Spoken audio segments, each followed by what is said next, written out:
제9장.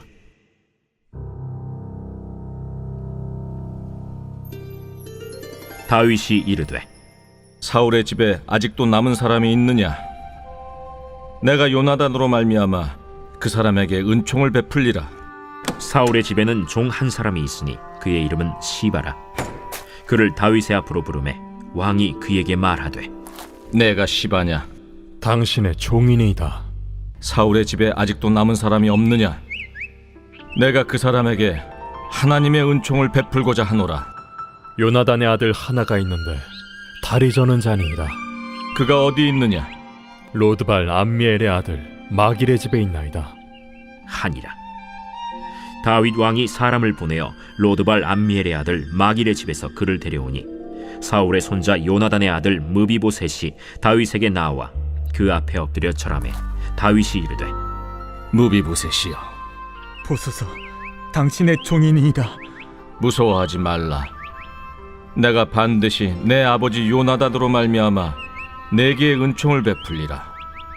내가 내 할아버지 사울의 모든 밭을 다 내게 도로 주겠고 또 너는 항상 내 상에서 떡을 먹을지니라.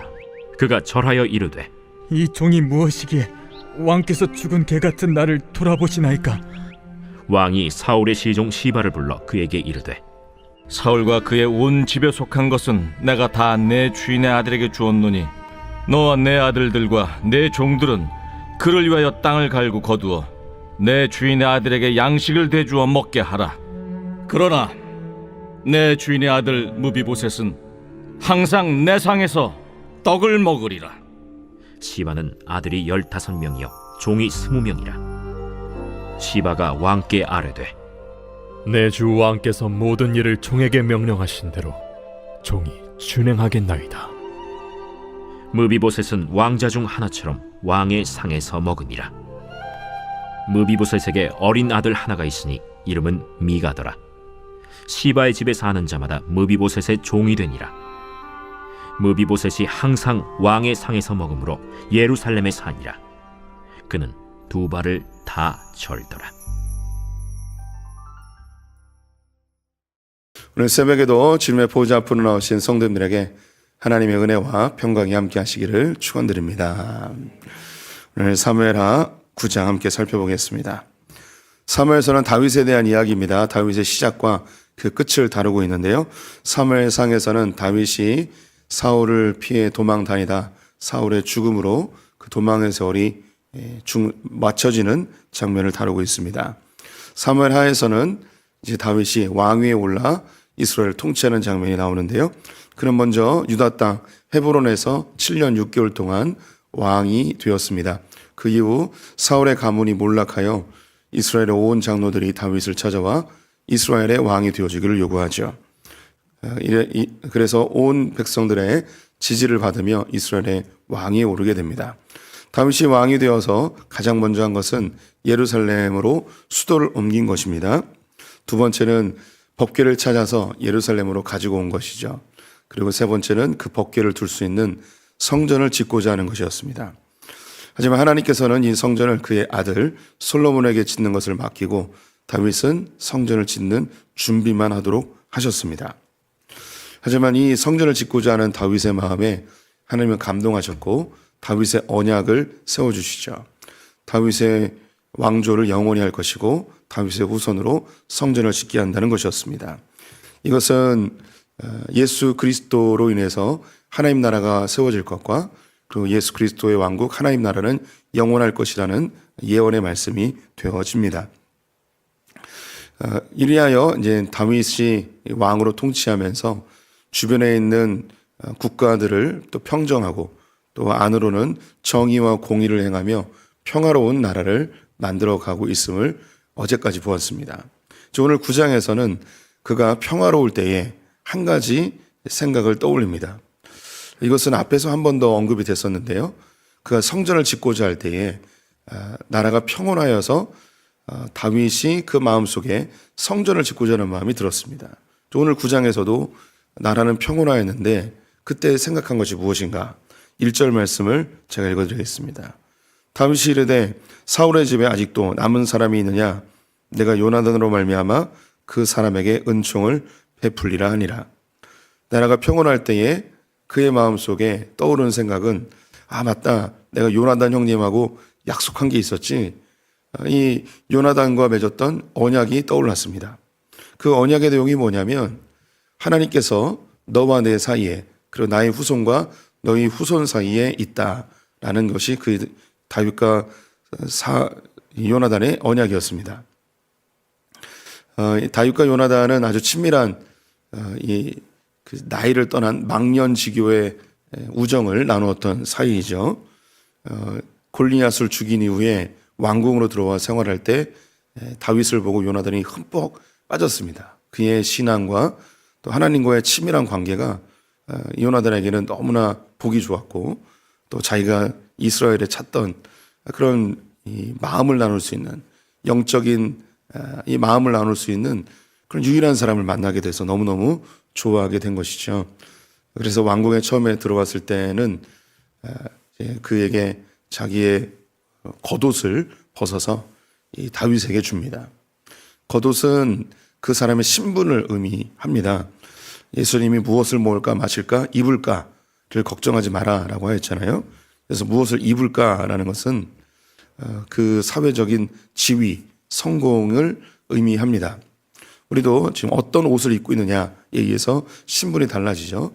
경찰복, 소방관 옷, 의사 가운, 여러 가지 옷들이 있습니다. 그것이 그 사람의 신분을 의미하죠. 그래서 요나단은 왕자의 옷을 입고 있었습니다. 이 겉옷을 벗어서 다윗에게 준 거예요. 그것은 다윗이 이제 왕자의 지위를 얻었음을 보여주는 중요한 상징적 의미이죠. 다윗이 도망자에서를 보낼 때 요나단을 한 번 더 만나는데요.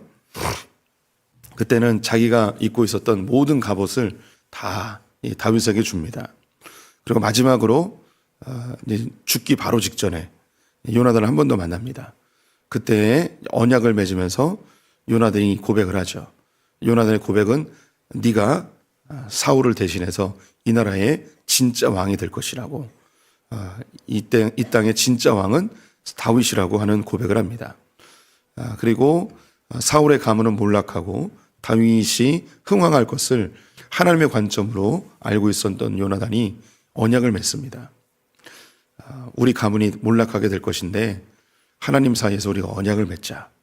너와 나 사이에, 나의 후손과 너의 후손 사이에 하나님이 함께 계신다. 이것은 둘 중에 누가 죽더라도 그 가문을, 그 자손들을 책임져 주기를 원하는 그런 언약이었습니다. 다윗은 이 당시 도망자의 세월로 가진 것이 아무것도 없었고 반면에 요나단은 왕자로서 모든 것을 소유하고 있는 때였습니다.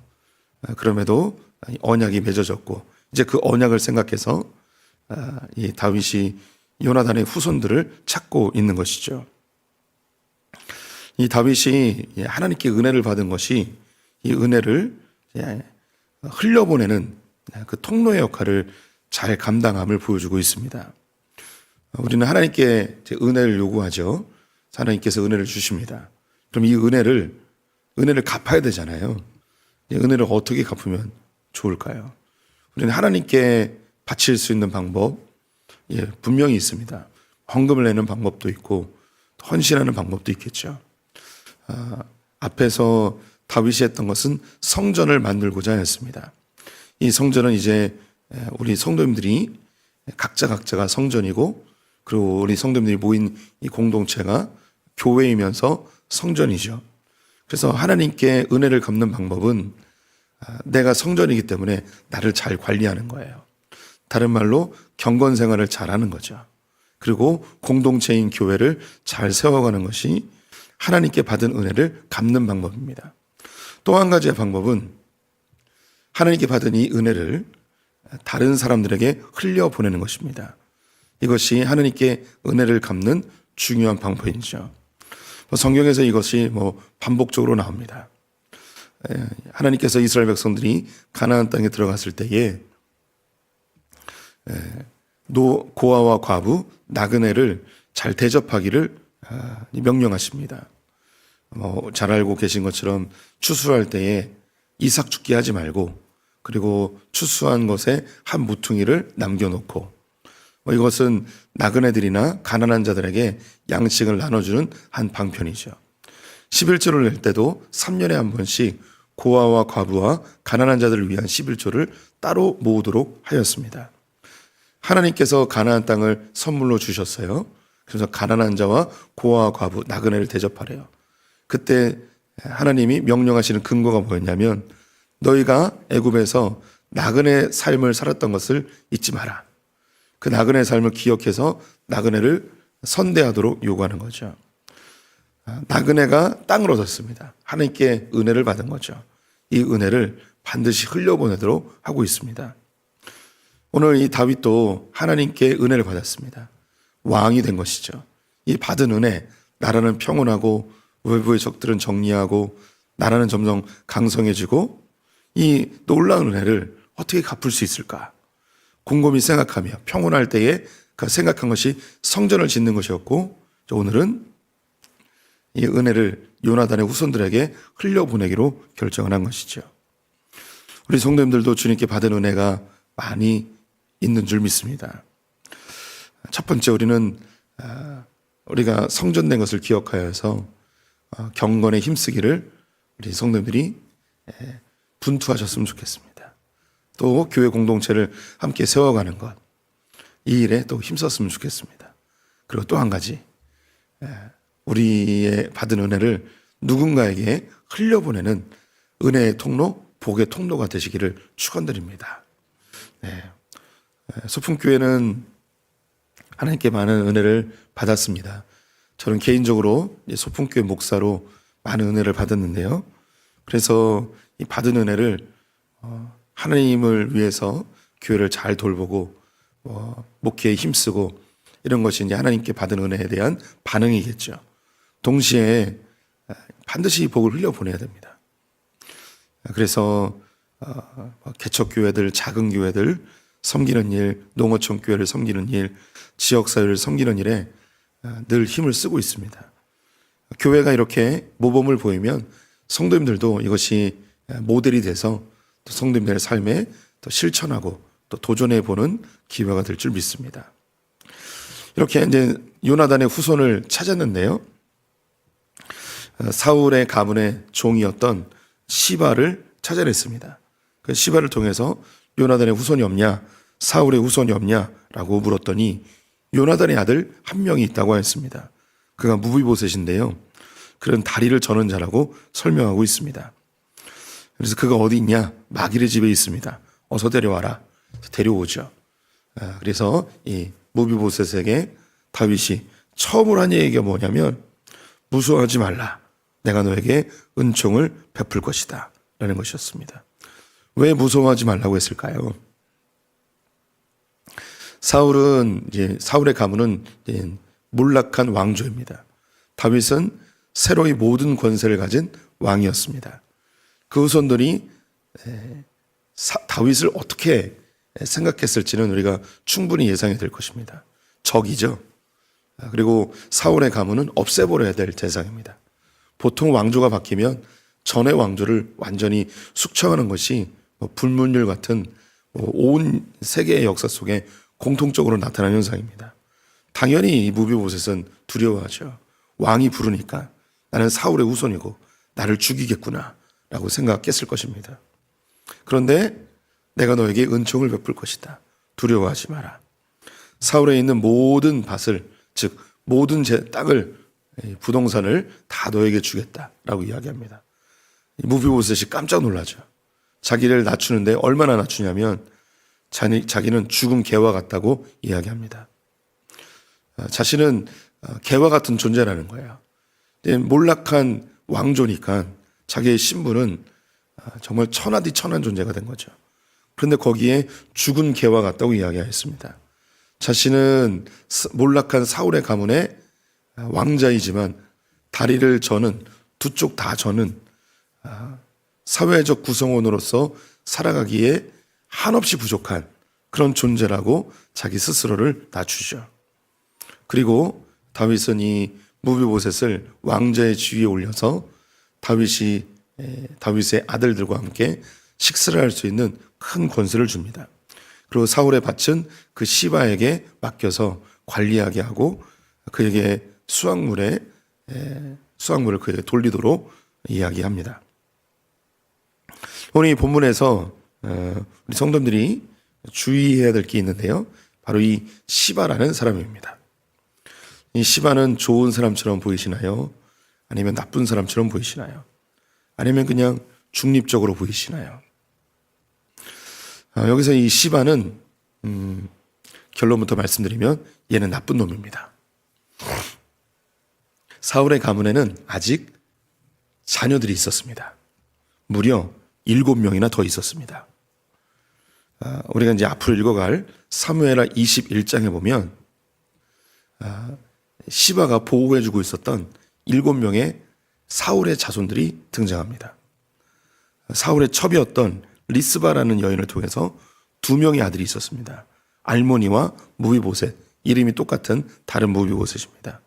그리고 사울의 딸 메랍이 5명의 아들을 가지고 있었습니다. 그런데 그 아들들은 그대로 있고 지금 무비보셋을 내어주고 있습니다. 이 시바는 후에 이 다윗이 압살롬에 의해서 폐위되고 도망을 갈 때에 이 무비보셋에게는 다윗을 따라가지 못하도록 그를 막아버립니다. 그는 아주 교묘하게 이 악한 심정을 가지고 있었어요. 그 마음속에 무엇이 있었냐면 사울의 가문을 다시 일으키고자 하는 마음이 있었습니다. 그런데 이 무비보셋을 내놓았죠. 그가 내놓았던 이유가 뭐냐면 누군가 한 명은 내주어야 되는데 누굴 내줘야 될 것인가? 사울의 가문에 아직 왕자들이 남아 있었어요. 이들 가운데 언젠가 다시 사울의 가문을 일으킬 그런 사람들이 있길 바라는 거죠. 한 명을 내줘야 되는데 다리 저는 자를 내주었습니다. 이제 느낌이 오시죠? 제일 쓸모없는, 왕이 될 가능성이 가장 없는 한 사람을 내주었습니다. 가장 연약한 자, 그 사람을 내준 거죠. 그런데 가장 연약한 자를 내주었는데 이 가장 연약한 자가 무엇이 됐냐면 다윗의 왕자가 되었습니다. 다윗의 아들이 되어버린 거예요.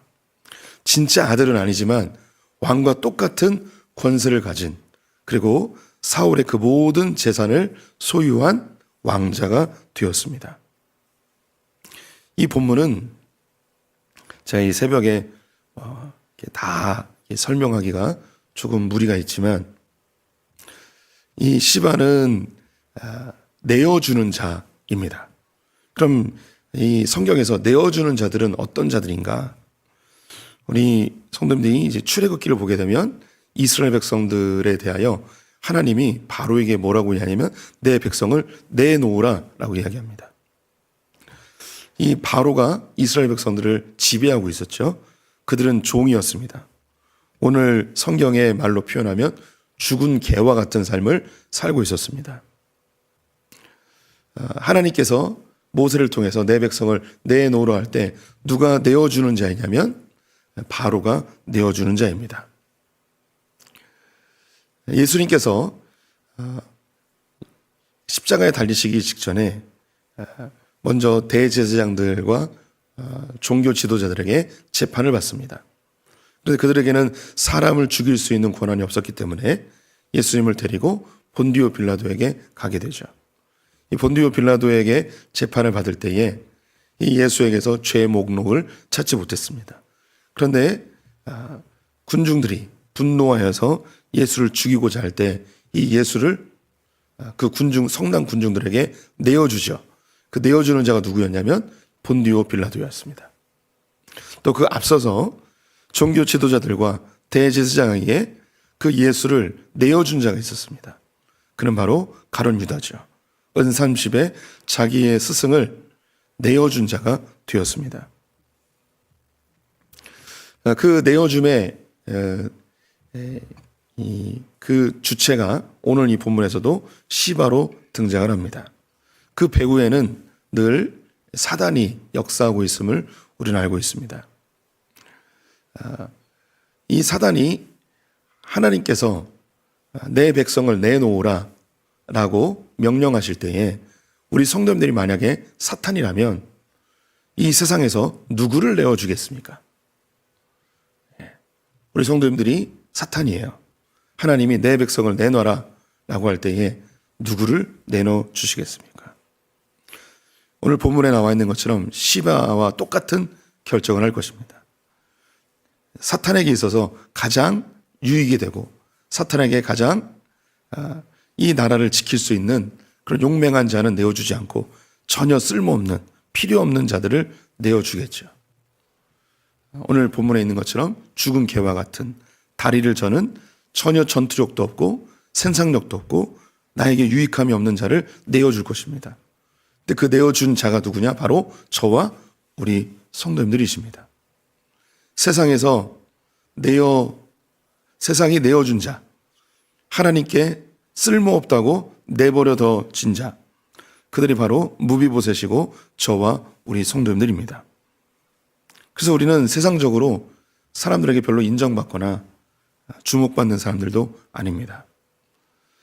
지금은 하나님께서 우리를 이렇게 흥왕하게 하셔서 멋지게 해주셨지만 처음 우리 성도님들이 예수님께 내어 던져졌을 때, 즉 세상이 우리를 토해내 버렸을 때 그때 우리는 어떤 존재였는가? 아무것도 없는, 삶의 소망도 없고 내가 이렇게 살아서 뭐하나, 나는 가진 것도 없고 능력도 없고 인생은 실패한 듯하고 패배자인 듯한 그때에, 내 힘으로는 아무것도 할 수 없는 것 같은 그때에 이 세상은, 사탄은 내가 전혀 쓸모없기 때문에 내어주죠, 하나님께. 그런데 그 주님께서 나를 쓸모없는 자라 평가하지 않으시고 나를 아버지의 잔치자리에 함께 앉히시며 이 땅에 있는 모든 것들을 다 너에게 주겠다. 내가 너를 내 자녀로, 왕자로, 공주로 맞이해 주겠다 하며 우리의 인생이 바뀌어져 버리죠. 그래서 주님은 가난한 자를 들어 부유한 자를 부끄럽게 하시고 약한 자를 들어 강한 자를 부끄럽게 하시는 그 이 복음의 신비를 보여주십니다. 오늘 이 본문에서 바로 그 복음의 신비가 드러나는 거죠. 우리 성도님들이 주님께 나올 수 있었던 것은 성도님들의 연약함 때문이었습니다. 사탄이 성도님들을 왜 내어줬겠습니까? 우리 성도님들이 잘 나가고 똑똑하고 능력이 있으면 꽉 잡고 있죠. 난 너를 포기할 수 없어. 이 사탄의 나라를 위해서 너는 꼭 필요해. 나의 종이 되어 라고 하겠죠. 우리가 주님께 내어 던진 바 되온 것은 우리가 연약함 때문이었습니다. 무능력하고 부족하였기 때문이죠. 주님께서 이걸 뒤바꿔 버립니다. 요즘 복음 학교 진행하는데요, 복음의 속성 3가지가 있습니다. 그 중에 첫 번째가 뭐냐면 업사이드 다운이라는 거예요. 밑에 있던 게 위로 올라가 버리는 거예요. 이게 복음의 특성이에요. 예수님은 가장 낮은 십자가의 처형을 당하셨는데 이게 업사이드 다운이 됐어요. 그래서 이 위아래가 뒤바뀌어 버린 거죠. 그래서 예수님은 가장 높은 하나님 보좌 위로 올라가셨습니다. 우리는 이 세상에서 볼 때 가장 낮고 천하고 볼품없는 존재들이라고 느껴질 때가 있습니다.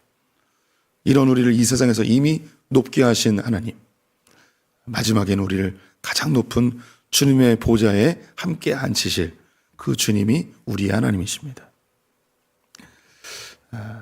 무비보셋을 보면 저를 보는 듯하고 우리 모든 크리스찬들을 보는 듯합니다. 하나님께 나아갈 때 두려워하지 마십시오. 그 주님은 우리에게 은혜 베풀기로 결정하신 분입니다. 복음을 주기로 결정하셨어요.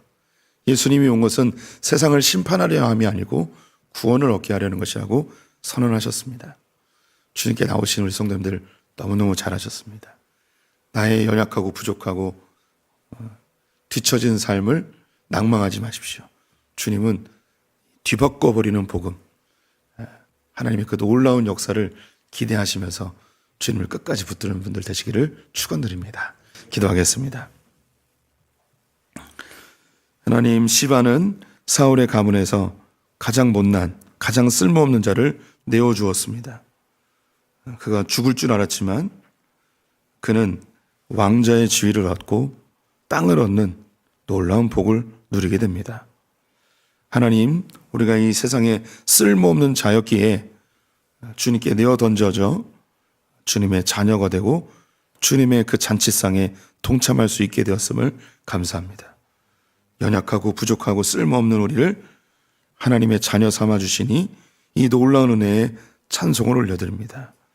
주님께 나아가기를 두려워하지 않고 주님께 받은 은혜를 또 기억하여 흘려보내고 하나님의 나라를 세워가는 일에 충성하는 성도들 되게 하여 주시옵소서. 오늘 하루 주님께 의탁하며 예수님의 이름으로 기도드렸습니다. 아멘.